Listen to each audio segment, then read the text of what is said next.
नमस्कार, मैं हूं मनोज मानस। हमारे स्पेशल बुलेटिन में आपका स्वागत है। सबसे पहले हम बात करेंगे, योगी जी मेरा एडमिशन करा दीजिए। सीएम योगी के जनता दरबार की तस्वीरें अक्सर आती रहती हैं, लेकिन आज जो तस्वीर सामने आई है उसने सभी का दिल जीत लिया, सभी का दिल मोह लिया। कानपुर की नन्ही मायरा अपनी मां के साथ सीएम योगी से मिलने पहुंची। मायरा ने मासूमियत भरे शब्दों में कहा, योगी जी मेरा एडमिशन करा दीजिए, मैं बड़ी होकर डॉक्टर बनना चाहती हूं। सीएम योगी ने फौरन अधिकारी को निर्देश दिया। सीएम ने मायरा से डॉक्टर बनने की इच्छा सुनकर उसे चॉकलेट दिया और परिवार को एडमिशन का आश्वासन भी दिया। उत्तर प्रदेश के मुख्यमंत्री योगी आदित्यनाथ मासूम बच्चों से कितना प्यार करते हैं, ये हर कोई जानता है। सीएम योगी के प्यार और दुलार वाली तस्वीरें और वीडियो भी अक्सर सामने आते रहते हैं। कभी वे बच्चों के साथ मस्ती करते दिखाई देते हैं तो कभी उन्हें चॉकलेट देते नजर आते हैं। ऐसा ही एक वीडियो सोमवार को सामने आया जिसने सीएम योगी के साथ हर किसी का दिल मोह लिया। वीडियो सीएम योगी के जनता दरबार का है, जहां एक मासूम बच्ची अपनी मां के साथ सीएम योगी के पास अपनी फरियाद लेकर पहुंची थी। जो तस्वीरें सामने आई उसने सीएम योगी के बच्चों के प्रति नरम दिल की पूरी कहानी बयां कर दी। सीएम योगी आदित्यनाथ के सरकारी आवास लखनऊ में आज जनता दरबार कार्यक्रम था, जहां कानपुर की नन्ही मायरा ने अपने मासूम अंदाज से सभी का दिल जीत लिया। अपनी मां के साथ सीएम से ने अपनी इच्छा जाहिर करते हुए कहा कि योगी जी से मेरा एडमिशन करा दीजिए, मैं बड़ी होकर डॉक्टर बनना चाहती हूँ। मायरा की मां नेहा ने बताया कि वह कानपुर के एक स्कॉट्स वर्ल्ड स्कूल में अपनी बेटी का दाखिला कराना चाहती, लेकिन कुछ कारणों से यह संभव नहीं हो पाया है। निराशा के बीच उन्हें जनता दर्शन में अपनी बात रखने का फैसला लिया। मायरा ने अपनी मासूमियत भरी बातों से न केवल सीएम का ध्यान खींचा बल्कि तुरंत कार्रवाई ने मायरा के सपनों को नई उड़ान दी। मासूम मायरा को देखकर सीएम योगी ने मुस्कुराते हुए पहले उसका हालचाल जाना, फिर पूछा, बेटा क्या बनना चाहती हो? सीएम योगी के सवाल का जवाब देते हुए मायरा ने कहा कि वह डॉक्टर बनना चाहती है। यह सुन सीएम ने पहले मायरा को चॉकलेट दी और फिर अधिकारियों को एडमिशन कराने के निर्देश दिए। बता दें, इससे पहले मुरादाबाद की रहने वाली वाची ने एडमिशन और गोरखपुर की पंखुड़ी ने फीस माफी को लेकर सीएम योगी से गुहार लगाई थी। इसके तुरंत बाद दोनों बच्चियों की समस्या का हल निकाला गया। सोमवार को जनता दर्शन में आते ही सीएम योगी ने मायरा की मां से पूछा, कहां से आए हैं, कहां एडमिशन कराना है, जिसका उन्होंने जवाब दिया। फिर सीएम योगी ने मायरा से मुखातिब हुए पूछा कि स्कूल कब जाओगी, किस क्लास में पढ़ोगी, अभी तक तो स्कूल नहीं गई है क्या? जिस पर मायरा ने तपाक से जवाब देते हुए कहा, डॉक्टर बच्ची की मासूमियत पर सीएम योगी भी मुस्कुराने लगे। बता दें, ये पहला मौका नहीं है जब सीएम योगी ने जनता दर्शन में बच्चों की शिक्षा से जुड़ी समस्याओं का तुरंत समाधान किया। इससे पहले जून 2025 में मुरादाबाद की एक बच्ची वाची ने भी जनता दर्शन में स्कूल एडमिशन की गुहार लगाई थी। तब भी सीएम ने अधिकारियों को दाखिला सुनिश्चित करने के निर्देश दिए थे। बच्ची का दाखिला एक अच्छे स्कूल में हो गया और उसने अपनी पढ़ाई शुरू कर दी। अब कानपुर की मायरा के डॉक्टर बनने के सपने को सीएम योगी ने पंख लगा दिए, जिसकी परवाज के लिए अधिकारियों को आदेश भी दे दिए गए हैं। विनीत शर्मा, स्पेशल डेस्क, के न्यूज़ इंडिया।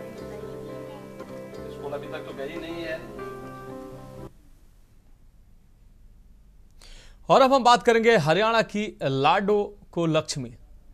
हरियाणा सरकार द्वारा 25 सितंबर से शुरू की जा रही दीनदयाल लाडो लक्ष्मी योजना को लेकर फरीदाबाद की महिलाओं में भारी उत्साह देखा जा रहा है। इस योजना के तहत 23 से 60 वर्ष की आयु वर्ग की महिलाओं को 2100 रुपए मासिक सहायता दी जाएगी, जिससे 1 लाख रुपए तक की आय वाली करीब 20 लाख महिलाओं को पहले चरण में लाभ मिलेगा। महिलाओं ने इस पहल को आर्थिक राहत बताते हुए कहा कि यह राशि उनके घर खर्च, बच्चों की पढ़ाई और अन्य जरूरतों को पूरा करने में मददगार साबित होगी। उन्होंने प्रधानमंत्री नरेंद्र मोदी और मुख्यमंत्री नायब सिंह सैनी का आभार जताते हुए इसे एक सराहनीय कदम बताया। योजना को लेकर महिलाओं में बेसब्री से 25 सितंबर का इंतजार है।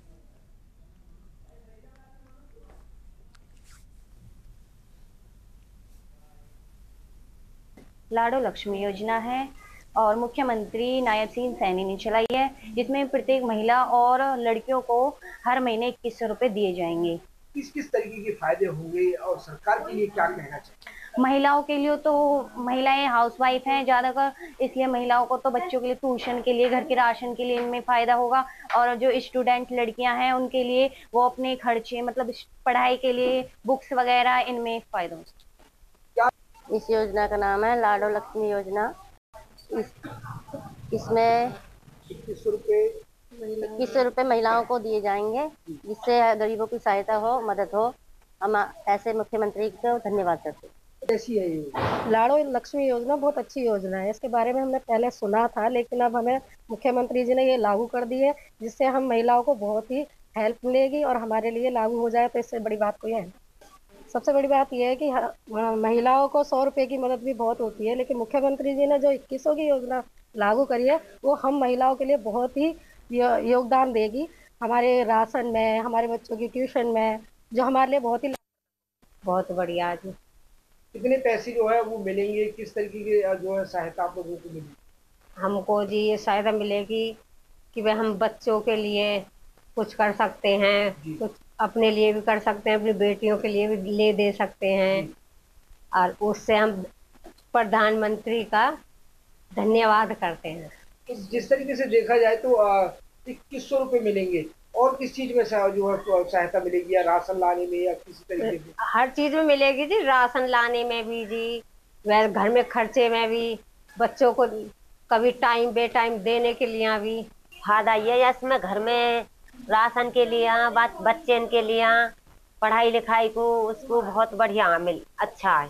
अच्छा है। हाँ, सरकार के लिए क्या कहना चाहेंगे? सरकार के लिए बढ़िया है, जो अच्छी है स्कीम चला रखी है, बढ़िया चला रखी। और इस खबर पर अहम अपडेट के लिए हमारे संवाददाता मनोज कुमार हमारे साथ जुड़ गए हैं। मनोज, महिलाओं को 2100 रुपये मासिक आर्थिक सहयोग देने की हरियाणा सरकार की जो ये योजना है, निश्चित रूप से महिलाओं में अब इसको लेकर खुशी देखने को मिल रही है। महिलाएं इसको लेकर प्रतिक्रिया दे रही हैं और निश्चित रूप से महिलाओं के लिए ये योजना कहीं ना कहीं संबल बनकर सामने आएगी। क्या कुछ अहम अपडेट है इस योजना को लेकर?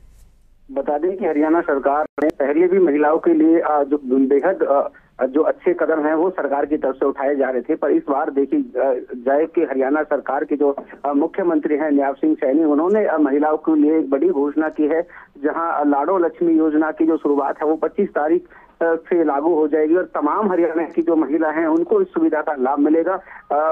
जो 35 से लेकर 60 वर्ष तक की जितनी भी महिला हैं उन तक भी इस लाभ उठा पाएंगी। पर ऐसे में बता दें कि हरियाणा में की अगर बात कर ली जाए, जो महिला हैं वो काफी खुश हैं कि सरकार ने पहली बार इस योजना की लागू किया है, जिसको लेकर अब हरियाणा में कहीं ना कहीं जो महिला हैं, जो बेटी हैं, जो पढ़ने जिनके पास पैसे नहीं होते, चाहे वो पढ़ाई में खर्च कर सकते हैं और भी अन्य कामों में खर्च कर सकते हैं, पर हर एक मासिक की अगर बात कर ली जाए तो उनके बैंक खातों में ये सीधी आएगी ना, इसमें कोई बीच में कोई किसी के कोई खर्ची लगेगी ना, उनका कोई पैसे अलग से लगेंगे।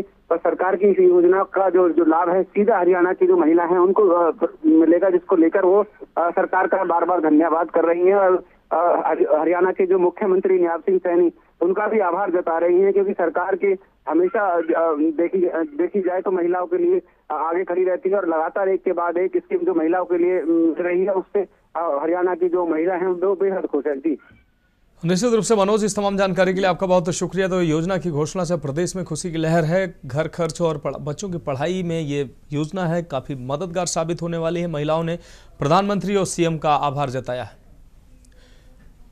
और अब हम बात करेंगे खाकी पर सवाल। लखनऊ में बवाल। राजधानी लखनऊ में मकान की चाहत में हरदोई की एक महिला जालसाजी का शिकार हो गई। उसने अपना पुराना मकान बेचकर मिली रकम किसी जालसाज को दे दी, जो अब रकम वापस नहीं कर रहा है। महिला हरदोई कप्तान के पास शिकायत लेकर गई, लेकिन कोई सुनवाई नहीं हुई। इस पर महिला सोमवार को पति और बच्चों के साथ लखनऊ स्थित सीएम आवास के सामने पहुंची और ज्वलनशील पदार्थ डालकर आत्महत्या करने का प्रयास करने लगी। हालांकि वहां मौजूद पुलिसकर्मियों ने तत्काल उसे पकड़ लिया और उसे थाने लेकर चली गई। पिहानी हरदोई निवासी रोली कश्यप ने मीडिया को बताया कि उसने पुश्तैनी घर बेचा था। इस दौरान हरदोई के ही विकी मिश्रा उर्फ विवेक ने लखनऊ में मकान दिलाने की बात कही थी। इस बाबत उसने 60 लाख रुपए दिए थे। 60 लाख रुपए उसने लिए थे, लेकिन वह मकान दिलाने की बाबत टाल मटोल करने लगा। इस पर रुपए वापस मांगे तो कुछ रुपए वापस किए, लेकिन करीब 26 लाख रुपए अब भी बाकी है। महिला रोली कश्यप के मुताबिक उसने 60 लाख रुपए का सारा लेन देन ऑनलाइन किया था। मकान और रुपए न मिलने पर उसने कई बार विकी मिश्रा से संपर्क किया, लेकिन रुपए मांगने पर विकी और उसके साथी अब धमकी दे रहे हैं। इसको लेकर हरदोई पुलिस कप्तान से गुहार लगाने पहुंची तो मामली धारा में केस दर्ज कर अब टाल मटोल की जा रही है। रोली का कहना है कि हमारी जमा पूंजी ठग ली गई है, ऐसे में हम मुख्यमंत्री तक अपनी बात पहुंचाना चाहते हैं।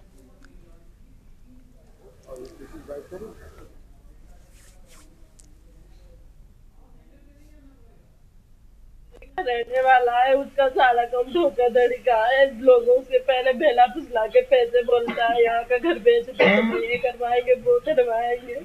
उसमें से हमने उसके सिखाने में आ गए। उसने मेरे मकान के लिए बोला था कि तुम यहाँ पे आ जाओ, लखनऊ में तुम्हें मकान दिलाएंगे। मैंने बयानी का मकान बेच दिया ना, तुमसे अब लखनऊ में मकान दिला रहा है ना। तो मेरा 60 लाख रुपए मैंने दिया है, सारा फोन पे के माध्यम से। और पुलिस ने क्या कार्रवाई की? पुलिस ने कोई कार्रवाई नहीं की। सिर्फ कप्तान साहब ने मुझे 5 पहले कहा और मैं पीछे पहले 1 साल तक दौड़ती रही वहाँ। मुझे कप्तान साहब से नहीं दिया जाता। मुझे धमकी दिक्की मिश्रा ने दी थी कि 10-5 लाख रुपए देकर मामला रफा दफा करवा देंगे, लेकिन तुम मेरा कुछ नहीं कर पाओगे। और इस खबर पर अहम अपडेट के लिए हमारे संवाददाता शिवा शर्मा हमारे साथ जुड़ गए हैं। शिवा, मकान के नाम पर एक महिला से ठगी की गई, उससे 60 लाख रुपए लिए गए। अब वो महिला दर दर भटक रही है। उसके जो 26 लाख रुपए हैं उस महिला के जो ठग हैं उन्होंने वापस नहीं किए और वो महिला आज मुख्यमंत्री आवास के बाहर आत्मदाह उस महिला ने करने का प्रयास किया। क्या कुछ अहम अपडेट है इस खबर को लेकर? देखिए, बिल्कुल हरदोई के पिहानी की रहने वाली ये महिला थी जिसका नाम डोली देवी था और उसका पति संदीप। ये दोनों लोग यानी कि दंपत्ति अपने 2 बच्चों के साथ कुल 4 लोग सदर मुख्यमंत्री आवास के बाहर पहुंचे थे और उन्होंने खुद पर ज्वलनशील पदार्थ डाल करके आत्महत्या करने का प्रयास किया। लेकिन वहां पर जो सुरक्षा दल था, जो पुलिसकर्मी थे, जो आत्मदाह विरोधी जो दस्ता होता है, उन्होंने उनको माचिस जलाने से पहले रोक लिया और उनको फिर पास के ही गौतमपल्ली पुलिस थाने ले गई और वहां उनसे पूछताछ की। प्रकरण कुछ इस बात का है कि विक्की मिश्रा नाम का जो शख्स है उसने इस दंपत्ति से लखनऊ में मकान दिलाने के नाम पर 50 लाख रुपए लिए थे और कई समय बीतने के बाद भी ना तो उसने मकान दिलाया ना ही रुपए वापस किए। लेकिन ये कहा जाता है कि बहुत ज्यादा दबाव डालने पर उसने 24 लाख रुपए तो वापस कर दिए थे, लेकिन 26 लाख रुपए अभी भी उसने नहीं वापस किए। लिहाजा जब हरदोई पुलिस के पास ये दोनों दंपत्ति गए थे तो पुलिस ने पिछले महीनों ही मामूली धारा में एक मुकदमा पिहानी थाने में दर्ज करवाया। लेकिन आरोप यह है कि मुकदमा दर्ज होने के बावजूद भी विक्की मिश्रा के खिलाफ कोई कार्रवाई हरदोई पुलिस नहीं कर रही है। इसलिए अब उनके पास जो तंगी के हालात है वो बहुत ज्यादा है और उनका कहना है कि किराए का मकान भी अब वो लोग लेकर के रह नहीं सकते, पैसे की इतनी ज्यादा तंगी है। लिहाजा वो मुख्यमंत्री से सीधे सीधे गुहार लगाने आए थे। लेकिन एकाएक ऐसा क्या हुआ, ये भी जांच का विषय है कि उन्होंने खुद को आंख लगा करके जांच से मारने का प्रयास किया। लेकिन अभी फिलहाल दोनों लोग सुरक्षित हैं, उनके दोनों बच्चे सुरक्षित हैं। अफसरों ने हरदोई पुलिस से पूछताछ की है, हरदोई पुलिस को भी मौके पर बुलाया था और सभी घटना पे पहलुओं पर मुख्यमंत्री कार्यालय भी नजर बनाए हुए हैं और जरूर हमें लगता है कि हाई लेवल मामला है। मुख्यमंत्री आवास के बाहर आत्मदाह की जो कोशिश जो की गई है उस पर हरदोई पुलिस को एक एक्शन लेने की तैयारी के जो संदेश है वो पुलिस के अफसर देंगे और जरूर इस प्रकरण में कोई ना कोई कार्रवाई होगी। लेकिन बड़ी बात है कि जब जिले से अगर राजधानी लखनऊ पहुंच करके कोई इस तरीके की कोशिश कर रहा है, कोई इस तरीके कदम उठा रहा है, तो आप समझ सकते होंगे कि हालात कितने ज्यादा गड़बड़ होंगे कि एक पूरा परिवार मौत के गले लगाने को एकदम पास आ जाता है, लेकिन पुलिसकर्मियों से रोक लेते हैं। तो फिलहाल इस पूरे प्रकरण की जो जांच है वो तो पुलिस अफसर कर ही रहे हैं और हरदोई पुलिस साल साहब के खिलाफ क्या कार्रवाई करती है, इन लोगों का पैसा जो है वो कब किस तरीके से इनके पास वापस आता है, ये देखने वाली बात है। निश्चित रूप से शिवा शर्मा, इस तमाम जानकारी के लिए आपका बहुत शुक्रिया। तो महिला ने आत्मदाह का प्रयास किया लेकिन पुलिस की तत्परता से उसके जो प्रयास थे वो निष्फल हुए। हरदोई कप्तान ने जब फरियाद नहीं सुनी तो मजबूर होकर महिला लखनऊ पहुंची और उसने आत्मदाह का प्रयास किया। तो पुलिस पर भी सवाल उठ रहे हैं कि महिला को आखिर सीएम आवास के बाहर आत्मदाह करने को क्यों मजबूर होना पड़ा।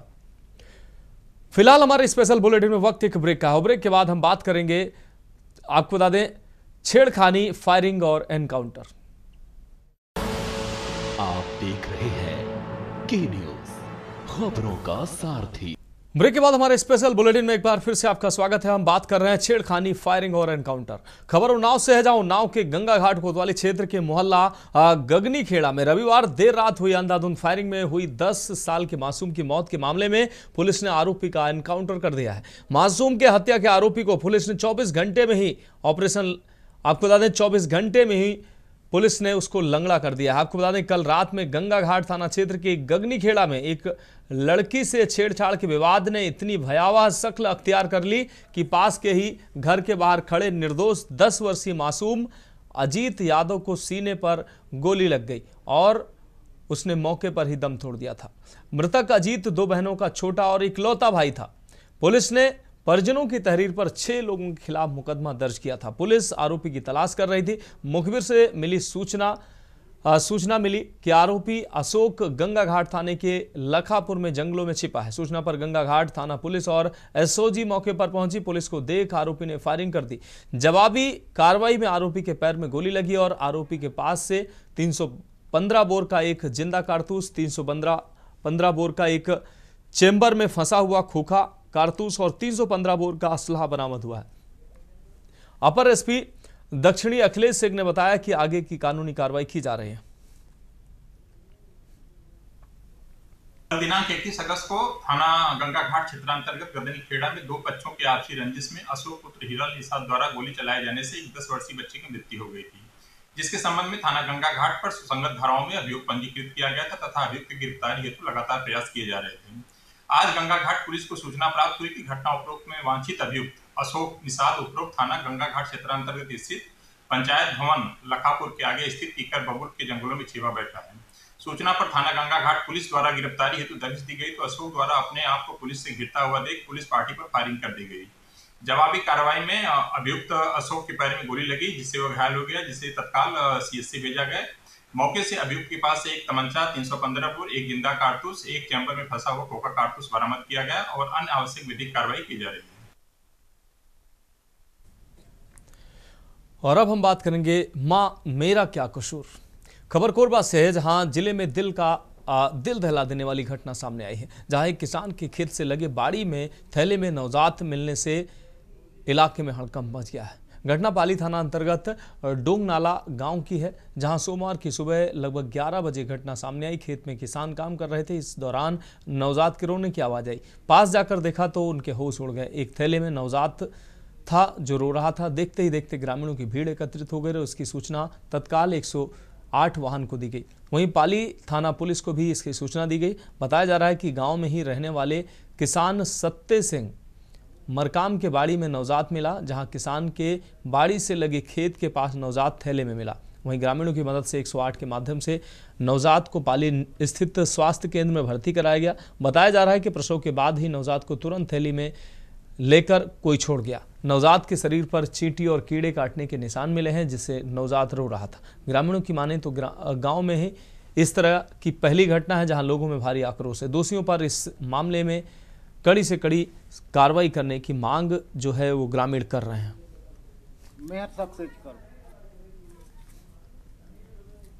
समीर दुबे हमारे संवाददाता ज्यादा जानकारी के लिए हमारे साथ जुड़ गए हैं। समीर, एक खेत में थैले में नवजात मिलने से ग्रामीणों में हड़कंप मच गया है। बताया जा रहा है कि तुरंत का ये नवजात था जो खेतों में किसानों को मिला। क्या है पूरा मामला? जी मनोज, मैं बिल्कुल बताना चाहूंगा। खेत में काम कर रहे लोगों को जो है नवजात की रोने की आवाज सुनाई दी, जिसके बाद जो है जब पास जाकर देखा गया तो थैली में जो है नवजात लड़का था, जिसे चींटियों और मतलब कीड़ों ने जो है पूरा काटा हुआ था। ग्रामीणों ने बच्चे को तुरंत जो है साफ किया और उसको जो है 108 की मदद से पुलिस को सूचना दी गई और नवजात को 108 की मदद से पाली उप स्वास्थ्य केंद्र में भर्ती कराया गया, जहां उसका इलाज भी चल रहा है। घटने के बाद काफी ज्यादा जो है वहां भारी संख्या में भीड़ इकट्ठा हो गई थी। पुलिस ने मामले की जांच शुरू कर दी है, लेकिन अभी तक स्पष्ट नहीं हो पाया है कि नवजात को वहां किसने छोड़ा। ये घटना समाज में मानवता पर सवाल उठाती है। जी निश्चित रूप से समीर, इस तमाम जानकारी के लिए आपका बहुत शुक्रिया। तो नवजात के सत्ते सिंह मरकाम के बाड़ी में यह नवजात मिला। हालांकि ग्रामीणों में इस घटना के बाद आक्रोश है और साफ तौर पर वो कह रहे हैं कि अपने आप में ये गांव की पहली घटना है और ग्रामीण जो है वो कड़ी कार्रवाई की मांग कर रहे हैं। पुलिस जांच पड़ताल कर रही है कि आखिर ये मासूम को किसने इस अवस्था में छोड़ा है। और अब हम बात करेंगे आईसीयू में सिविल अस्पताल। खैरागढ़ जिले का मुख्य सिविल अस्पताल इस समय अव्यवस्था का गढ़ बन गया है। यहां मात्र 6 स्टाफ नर्सें कार्यरत हैं, जो 8-8 घंटे की शिफ्ट में 2-2 की संख्या में ड्यूटी करती हैं। सीमित स्टाफ के भरोसे पूरे अस्पताल का संचालन हो रहा है, जिससे स्वास्थ्य सेवाओं की गुणवत्ता प्रभावित हो रही है। मरीजों ने आरोप लगाया है कि नर्सों का व्यवहार बेहद अमानवीय है। लगातार अभद्र भाषा और दुर्व्यवहार के कारण मरीजों को भारी परेशानियों का सामना करना पड़ रहा है। डॉक्टरों की अनुपस्थिति और समय पर इलाज न मिलने से कई मरीज मजबूरी में निजी अस्पतालों का रुख कर रहे हैं। बीते दिनों अस्पताल के वार्डों में मवेशियों के घुसने और कुत्तों के बेड में सोने की वीडियो भी सामने आए थे, जिससे सुरक्षा व्यवस्था पर गंभीर सवाल खड़े हुए। इस पर मुख्य चिकित्सा अधिकारी एवं स्वास्थ्य अधिकारी डॉक्टर आशीष शर्मा ने स्वीकार किया कि अस्पताल सभी ओर से खुला है और 2 बड़े प्रवेश द्वार होने में मवेशी आसानी से अंदर घुस जाते हैं। वर्तमान में जीवनदीप समिति से एक गार्ड रखा गया है। डॉक्टर शर्मा ने बताया कि स्टाफ और संसाधनों की भारी कमी की जानकारी शासन को कई बार पत्र भेजकर दी गई है, लेकिन अब तक कोई सकारात्मक कार्रवाई नहीं की गई है।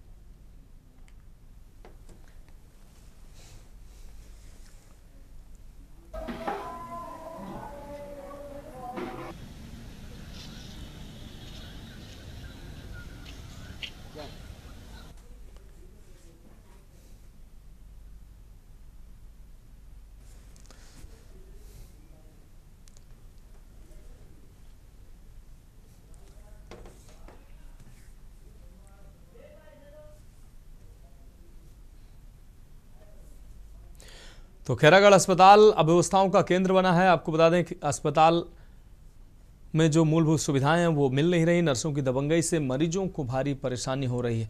वार्ड में मवेशियों की एंट्री पर और सुरक्षा पर निश्चित रूप से सवाल खड़े हो रहे हैं। स्टाफ की कमी से इलाज की गुणवत्ता भी प्रभावित हो रही है। तो खैरागढ़ का सिविल अस्पताल जो है अव्यवस्थाओं का शिकार हो चुका है। अस्पताल अव्यवस्था का केंद्र बन गया है। नर्सों की यहाँ स्टाफ की कमी है और 2 नर्सों के भरोसे एक शिफ्ट में अस्पताल ये चलता है। स्टाफ की कमी से इलाज की गुणवत्ता भी प्रभावित हो रही है। खैरागढ़ अस्पताल अब अव्यवस्था का केंद्र बना हुआ है। और इस खबर पर अहम अपडेट के लिए अमन लाल यादव हमारे संवाददाता ज्यादा जानकारी के लिए हमारे साथ जुड़ गए हैं। अमन लाल, खैरागढ़ का जो ये सिविल अस्पताल है वो अव्यवस्थाओं का केंद्र बन चुका है। यहाँ पर स्टाफ की कमी है जिससे इलाज की गुणवत्ता प्रभावित हो रही है। बेड पर कुत्ते सोते नजर आ रहे हैं। मवेशियों का ये गढ़ बना हुआ है। दूसरी तरफ स्टाफ की कमी के बावजूद जो नर्सें यहाँ पर इलाज दे रही हैं उनका व्यवहार भी सवालों के घेरे में है। जी मनोज सर, खैरागढ़ जिले के जो सिविल अस्पताल है जी, वहाँ व्यवस्था, हाँ जी, वहाँ व्यवस्था इस टाइप का है कि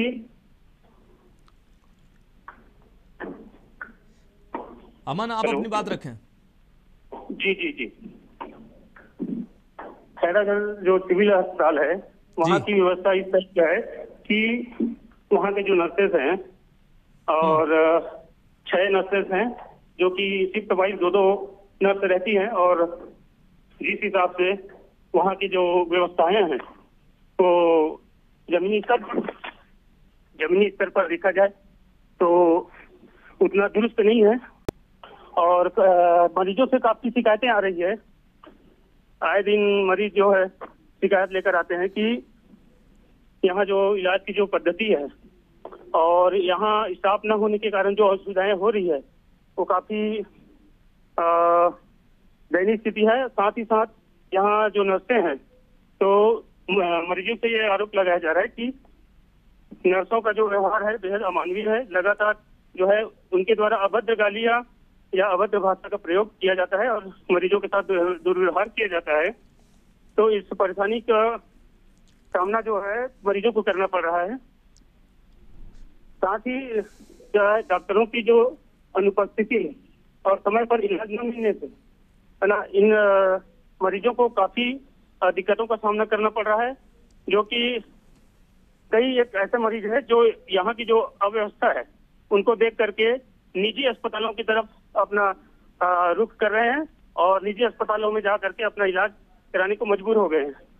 और कुछ बीते दिनों में ये भी शिकायत आई थी कि कुछ मवेशी जो है अस्पताल के अंदर घुस गए थे। साथ ही साथ एक वीडियो वायरल हुआ है कि एक मरीज के बिस्तर पर एक जो कुत्ता जो है वो आराम फरमा रहा है वहाँ पे। तो ऐसी स्थिति वहाँ की जो देखने को मिल रही है जो कि काफी निंदनीय है।